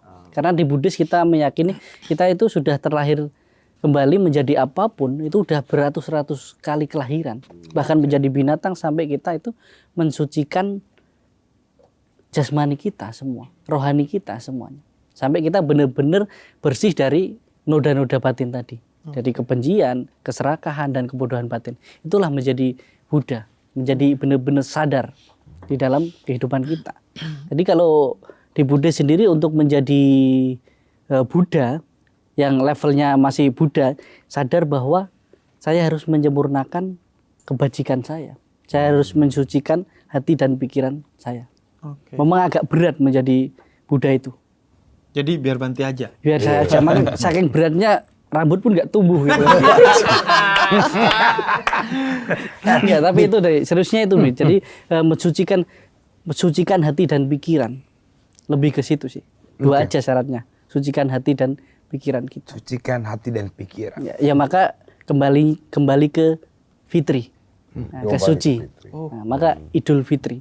Kembali ke suci. Berarti menjadi Buddha itu kembali ke suci. Nanti kan lebaran kan, Bim? Kembali ke fitri kan. Nggak bisa. Ini mau Udah terakhir gua Bib. Oke, sorry gue potong. Bib, anyway Bib ya. Semenjak lo dari tahun lalu sampai sekarang gue jadi kebanjiran job, Bib. Walaupun bulan Ramadan gue jadi banyak job. Jadi gue sering ketemu klien. Kemarin gue habis meeting terus gue dipuji-puji, Bib. Karena pede banget ngomongnya. Karena sebelum ketemu gue sempet sikat gigi dulu pakai formula Flip Go. ketolong sama formula lo, Nat. Memang Flip Go itu cocok banget buat kita yang jadwalnya padat banget. Gagangnya bisa dilipat, jadi praktis banget buat dibawa kemana-mana. Emang juara nih, Bib. Flip Go Travel Kit ini nih. Udah gak ada lawannya deh nih. Lu sadar kan, kebersihan mulut itu penting banget, Nat. Terutama dalam menjaga kesehatan. Jangan lupa juga, lu pakai pasta gigi strong yang ada SPL teknologinya. Biar gigi lu kuat sampai nanti tua, karena gigi ini adalah aset seumur hidup. Bayangin lo, ntar kalau udah tua gigi lo gak kuat, makan apapun susah lo. Jadi biar juga ketika lo tua tetap pede ketemu orang, gigi lo gak ompong. Setuju banget, Bib. Produk formula the best semua. Yang kuat ada formulanya. Nah, Nat, ini buat lo nih, Nat. Ya. Lu pernah ngebayangin gak, Nat, bahwa lo akan ada di sini sebagai sebagai yang menginisiasi semua ini? Enggak lah, Bib. Kan gue bercerita sama lu. Jadi gue habis manggung, gue nonton Morgan Freeman. Gue gak bisa tidur. Gue nonton program, ada judulnya Journey of Religion. The History of God. Jadi si Morgan Freeman tuh ke Tiongkok, ke India, ke Italia, ke Mekah. Dia mencari kebenaran tanpa menghakimi. Jadi dia mau tahu aja. Baru gue bikin tuh Journey of Religion konten gue. Habib tahun pertama gue ya. Iya. Habib, terus semua agama gue samperin. Udah sesimpel itu. Gue juga gak nyangka akan jadi sebesar ini. Iya, Dan maksud gue pada saat itu pun gue iya juga ya. Kok gak ada orang yang berani ngomongin agama satu sama lain ya?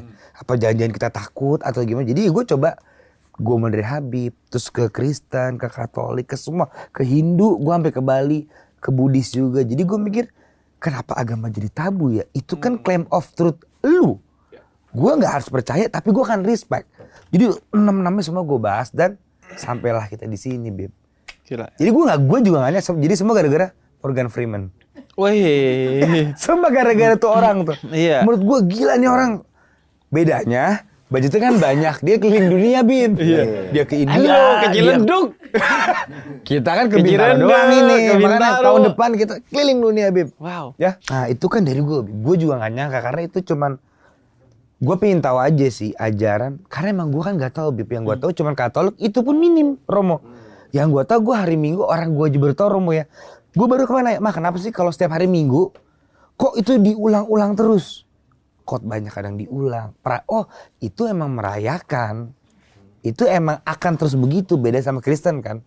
Karena gue juga pernah ke Protestan, Bib, waktu itu. Karena pacar gue orang Protestan. Kok beda gitu loh. Akhirnya gue barang-barang tahu gara-gara konten ini. Nah Bib, kalau lu Bib, lu nyangka nggak? Tiba-tiba lu semasif ini. Iya. Kita bertumbuh pada kamu loh. Oh iya. Cucu Nabi. Pertama, gue mau bilang kalau di Islam itu, Islam ditandai oleh Nabi Muhammad, yaitu man salimal muslimu min lisanihi wa yadihi. Seorang muslim, siapa? Seorang yang orang lain itu aman dari lisan dan tindakannya. Kira-kira seorang muslim jangan sampai membuat teman-temannya itu bikin grup WhatsApp baru yang nggak ada dianya. Karena kesel sama dia nih. Itu, jadi memberikan rasa aman. Sorry gue potong. Tapi kok lu berani sih waktu gue aja, Bib, boleh nggak gue ngonten sama lu? Tapi gue nanya soal Islam yang sensitif ya. Karena gue belum kenal lu. Kalau gue tahu begini. Ya kan gue apa, Bib, boleh nggak gue nanya, Tuhan tuh ada nggak? Ini ada. Kok lu mau sih waktu itu? Kok lu nggak apa-apa? Kok lu nggak sensitif? Karena gue sadar waktu itu. Lu itu orang pertama yang nanya-nanya sedalam itu. Dan gue suka. Makanya gue welcome banget tuh. Bahkan gue yang ngarahin lu kan, kenalin lu ke seorang pendeta, iya. ngenalin ke seorang biksu waktu itu dan lain sebagainya. Nah, karena itu emang komitmen gue ya. Gue dari kecil dididik oleh ayah gue mencintai agama gue, mencintai bangsa gue, dan mencintai toleransi. Gue mencintai bangsa ini dididik oleh orang tua gue dengan setiap hari pahlawan, gue ke makam pahlawan di kota gue untuk kemudian mendoakan para pahlawan. Kemudian mencintai toleransi dengan setiap Natal. Kalau hari raya agama lain enggak, karena kayaknya di kota gue cuman Kristen lah, baik itu Protestan maupun Katolik yang ini ya, yang kesorot. Itu kalau hari raya mereka, misalnya Natal gitu, gue disuruh nganterin hadiah oleh bokap gue ke mereka.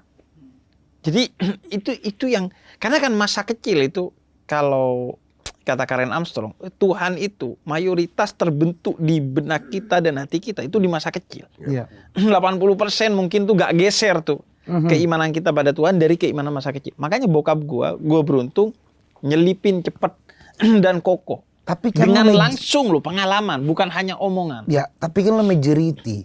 Lu nggak takut kepleset, Bib, waktu gue nanya lu. Berarti Bib, gue tanya kalau Tuhan tuh ada nggak? Tuhan tuh nggak fair. Kan kalau lu kepleset, lu yang nggak aman. Gue sih aman ya.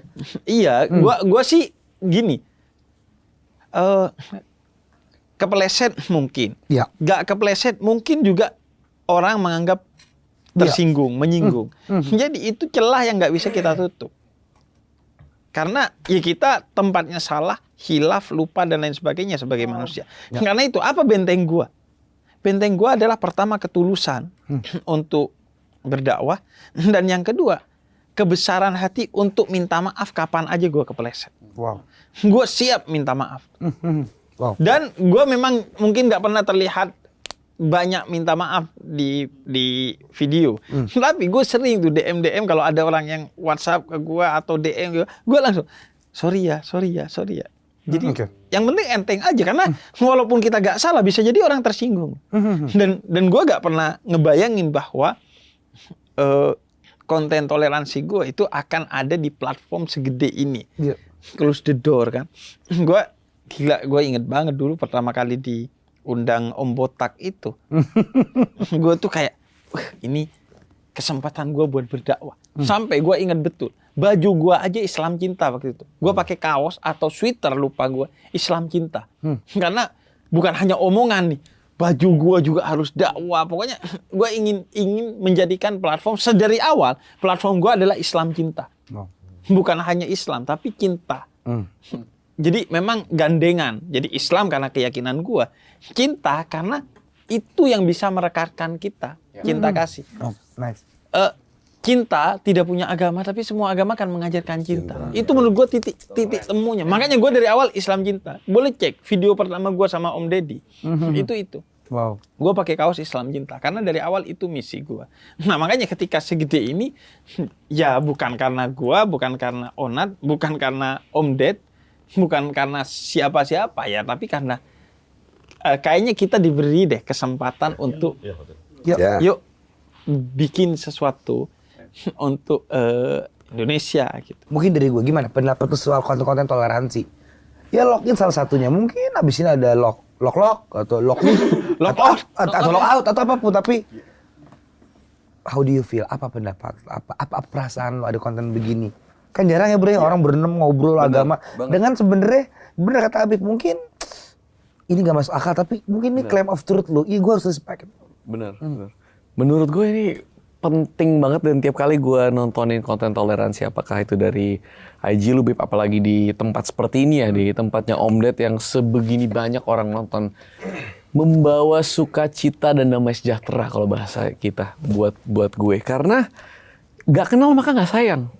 Dan setidaknya gue bisa ngomong untuk di agama gue sendiri, karena ya mungkin kita dari agama dan umat yang berbeda punya komunitas masing-masing dan pasti dihabiskan dengan komunitas kita. Ya. Dan secara umum kalau gue survei, gue pernah melakukan survei di gereja, gak banyak yang punya teman-teman muslim.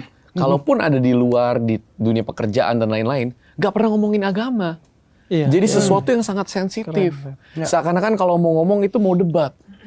Jadinya walaupun di hari ini kita selalu bilangnya oke toleransi, tapi yang tadi gue bilang toleransinya lebih, ya udah gue nggak ngomongin. Tapi di tempat seperti ini, yang kayak gue bilang, ini lebih dari toleransi. Ini kita kayak bergandengan tangan. Pas gue Natal kemarin, Habib nggak harus datang ke tempat gue. Setidaknya Habib bisa kirim makanan doang, atau kirim paket hampers. Tapi nongol pagi-pagi. Gue belum ngerayain Natal, udah ketemu Habib, udah didakwah, belum denger khotbah, udah denger dakwah. Iya. Bonyok gue seneng minta ampun. Satu minggu ngomonginnya bukan Tuhan Yesus, Habib datang. Karena kebetulan satu kampung, gua sama bokapnya Brian. Romo gimana Romo? Itu. Saya senang sekali ya. Ini satu pembelajaran bersama bagi kita semua, khususnya orang muda. Jadi karena orang muda itu kan seringkali harus memang lihat contoh-contoh ya. Hal-hal yang baik, contoh-contoh yang baik gitu, lalu memberi inspirasi. Oh ya ternyata aku punya teman ini ya, aku punya teman ini gitu. Ini yang saya rasa sangat penting, maka baik kalau kita semua nih tokoh-tokoh agama itu ya memberikan satu ya inspirasi seperti ini untuk anak-anak kita, generasi muda ini, supaya apa? Kita ini bersaudara kok, kita nih semuanya teman gitu. Karena kalau kita sudah punya prinsip bahwa kita teman, kita tuh sobat, pasti apapun ketika kita kesulitan akan dibantu. Dan itu yang kami alami gitu. Bahkan anak-anak pesantren itu ya seringkali itu bahkan mereka langsung datang mengucapkan selamat Natal bersama, nyanyi bahkan mereka gitu. Lalu ketika mereka ada acara bersama bareng, lalu saatnya, oh ya ini saatnya maghrib, ya sudah mereka di gereja saja, dah. Mereka juga, oh karena ini rumahnya gitu, rumah kami juga gitu. Ketika mereka datang di gereja atau kita datang ke pesantren atau sebaliknya ke tempat saudara-saudara kita yang lain, maka ini mari kita teruskan, kita wartakan terus menerus supaya semakin banyak orang mengalami hal yang seperti ini. Nah, Bang Krista. Siap. Ini dia. Gak suka nih. Udah nyimak nih. Ya, jadi pertama login ini kayak oase di tengah padang pasir.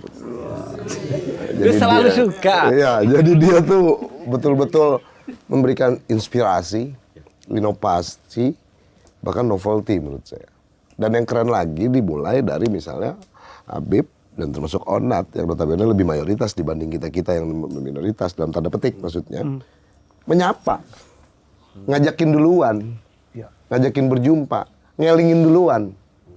Itu yang keren. Jika itu pemahaman kayak gitu semua disadari oleh teman-teman yang merasa lebih banyak, lebih unggul, menyapa yang tidak lebih unggul dan sebagainya.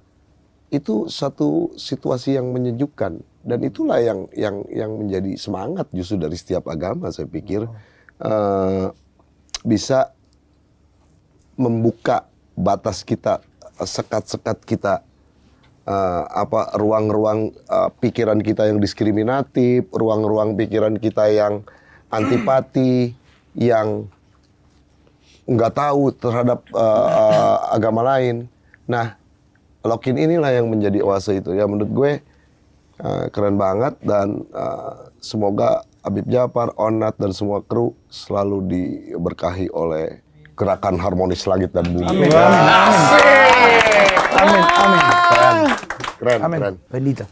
Oke. Memang seperti yang saya ceritakan tadi, mungkin beberapa daerah seperti daerah kami di Bali itu untuk toleransi udah cukup baik ya, karena orang-orang di sana punya experience dengan orang-orang yang berbeda agama, berbeda suku, berbeda macam-macam lah perbedaannya.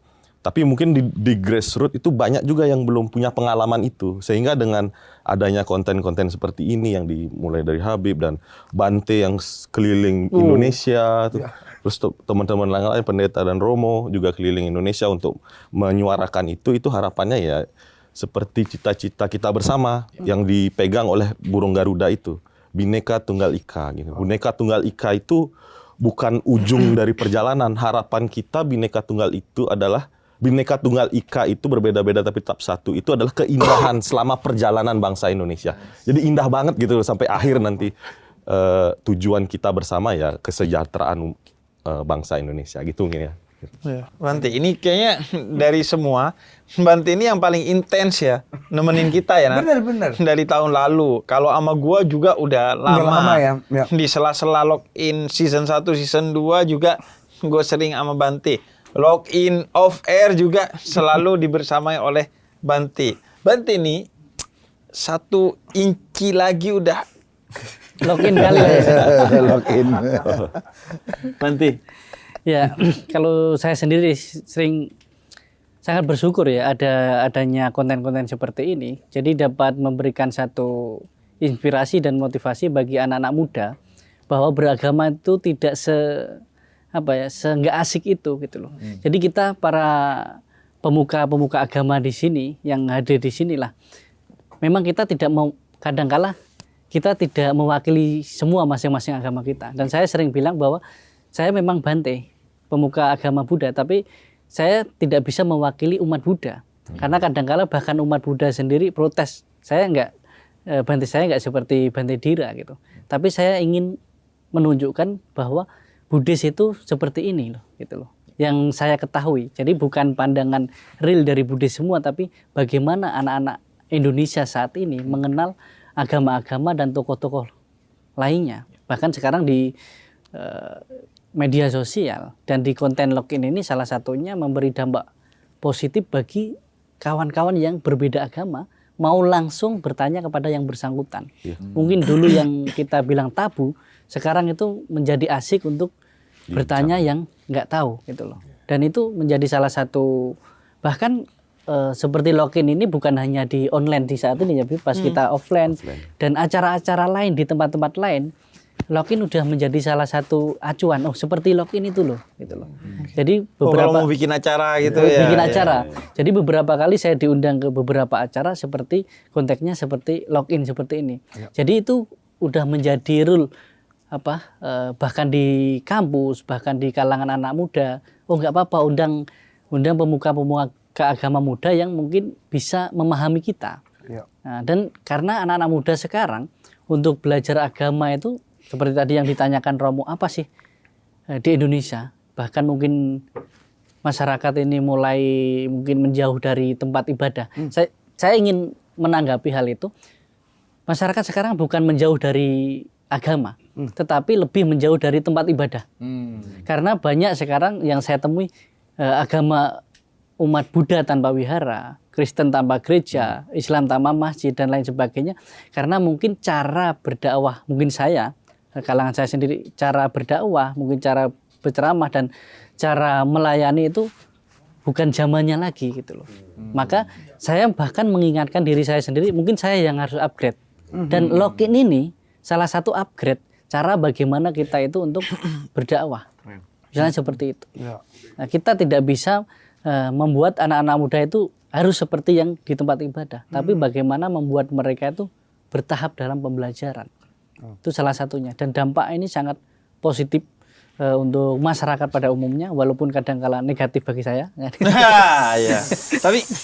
Tapi ini kalau gue bilangnya gini Nat ya, mungkin login itu tidak bisa mewakili atau bahkan tidak bisa memberi pesan-pesan dari agama atau umat beragama. Ya. Tapi paling enggak login ini cukup bisa memberi kesan tentang toleransi, tentang keberagamaan yang asik. Itu dulu deh kesan. Gini deh, ini seandainya gak ada suaranya dari tadi, ngelihat orang dari latar belakang agama yang berbeda duduk bareng aja itu udah cukup. Itu pemandangan yang indah. Lu gak perlu ke Eropa, gak perlu kemana-mana. Ini pemandangan yang indah gitu. Karenanya yang terpenting itu bagi gue. Dan benar, sesuatu yang dulunya tabu, sekarang itu menjadi tebu. Manis, banyak dicari gitu. Oleh itu. Jago. Ini bahasa gelodok banget. Jago nih orang ini. Salam bro, lihai. Pemain. Ini, tahu nggak? Tadi dilirik terus loh. Cuan ini Habib. Cuan ini. Ya, tapi itu sih serius ya.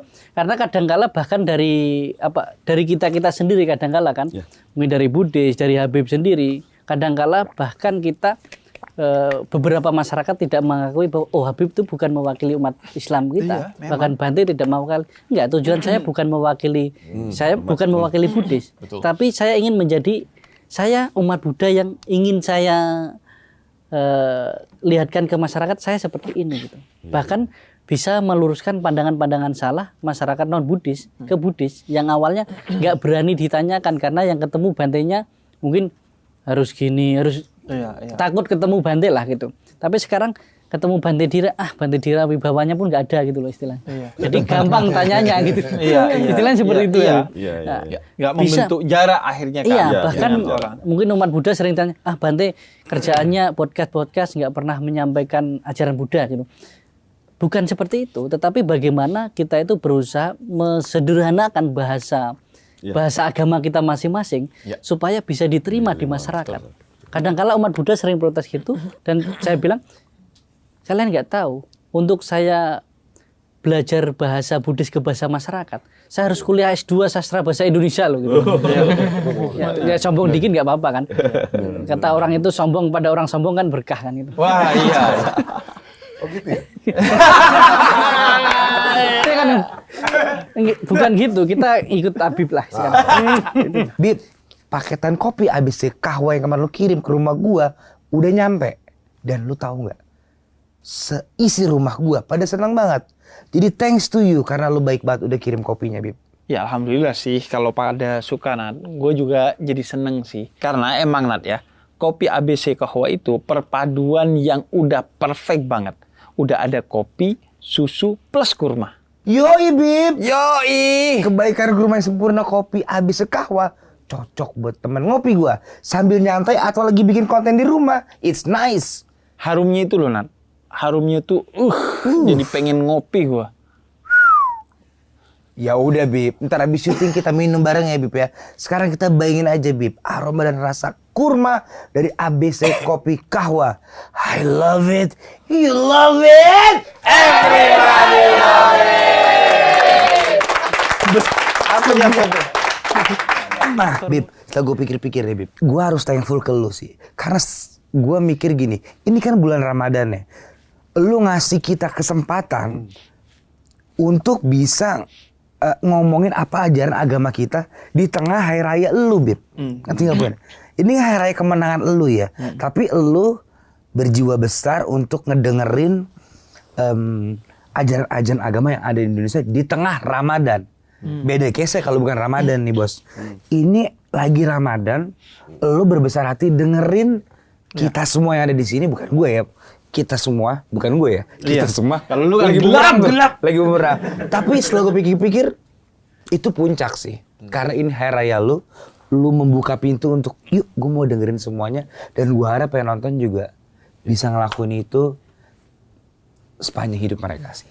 Ya, karena kotak-kotak lagi. Kenapa? Karena itu yang diajarkan oleh Nabi Muhammad. Nabi Muhammad itu tidak mengenal kemenangan, tapi adalah kebersamaan. Makanya ketika beliau dalam tanda petik menang di Mekah, Fathu Mekah, menguasai kota Mekah, itu yang dilakukan adalah membuka kota Mekah untuk semua, siapa saja. Karena kita itu memiliki claim of truth-nya sendiri-sendiri kok. Dan nggak bisa dipaksain orang untuk beragama. Lu bisa maksa gua untuk ke gereja, tapi lu nggak bisa maksa gua untuk mengimani iman lu. Karena iman itu di hati. Sehingga hanya orang bodoh yang memaksa agamanya untuk orang lain. Jadi, dan hanya orang yang tidak beriman atas agamanya, yang dia menganggap dia bisa memaksa orang lain untuk ikut agamanya. Jadi, memang bukan kemenangan yang dicari. Tapi ya kalau konteks agama ya kebenaran, yang salah satu part of kebenaran itu adalah kebersamaan ini. Dan itulah rahmatan lil alamin, rahmat bagi semesta, dan itulah silaturahmi. Seringkali lebaran hanya menjadi silaturahmi antar umat Islam, dan gue ingin lebaran menjadi silaturahmi antar umat beragama juga, termasuk dengan yang tidak beragama, tidak bertuhan. Nice. Dan ini Nat, pertanyaan terakhir buat lu nih. Iya. Itu udah siapa sih Nat?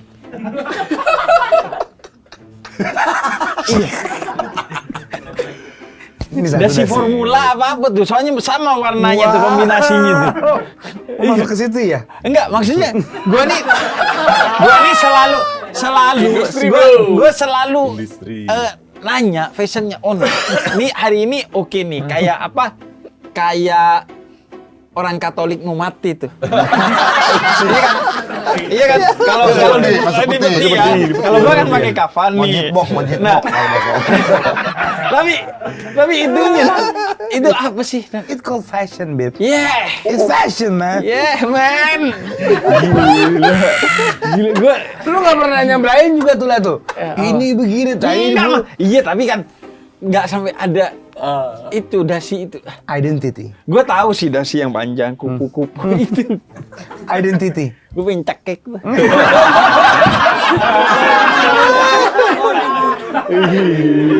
Belum mau cekek. Boleh nggak?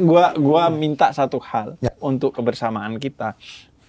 Kita ingin ini bukan hanya menjadi kebaikan kita di sini, tapi juga kebaikan kita nanti di sana. Nah, gue minta kita berdoa bersama-sama sesuai dengan agama dan keyakinannya masing-masing untuk diamini oleh penonton sesuai dengan agama dan keyakinannya masing-masing.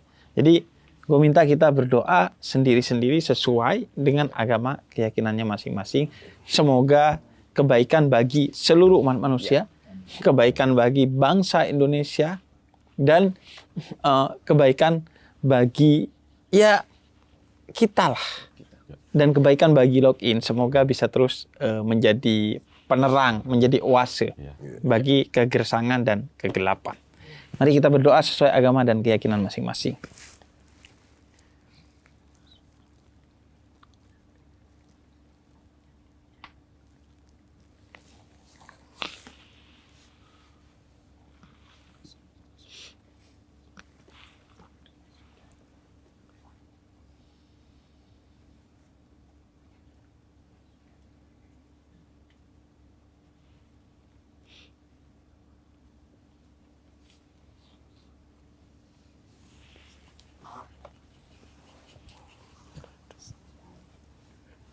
Jadi yang pertama kali selesai gua tadi doa. Saya dulu sebenarnya. Iya.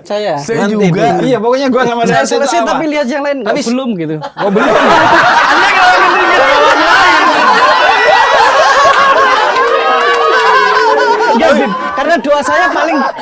doa saya paling pendek tadi, Paling Bim. pendek. Oh gitu. Saya cuma sabesata bahwa tujuh kita tak semoga semua makhluk hidup berbahagia udah. Oh gitu. Panjang Dan selalu benar ya, yang paling lama biasanya Kristen.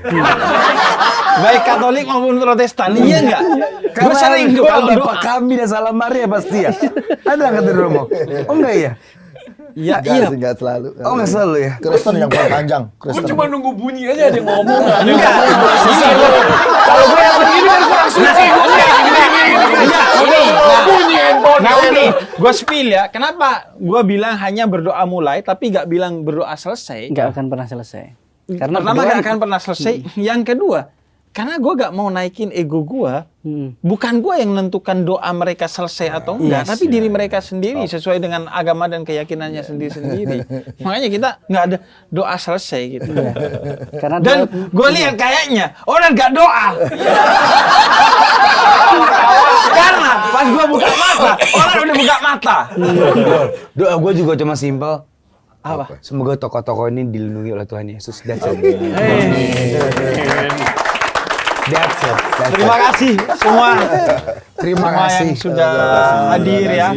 Dan ya, semoga ini menjadi inspirasi lah bagi seluruh orang Indonesia. Amin. Sekali lagi gue pribadi ngucapin selamat hari raya Idul Fitri Bib ya. Oh terima kasih, kita terima juga kasih. Bib, selamat memperingati Selamat Idul Fitri buat teman-teman Merayakan. kru, selamat Idul Fitri. Tradisi Idul Fitri itu salaman gini. Iya.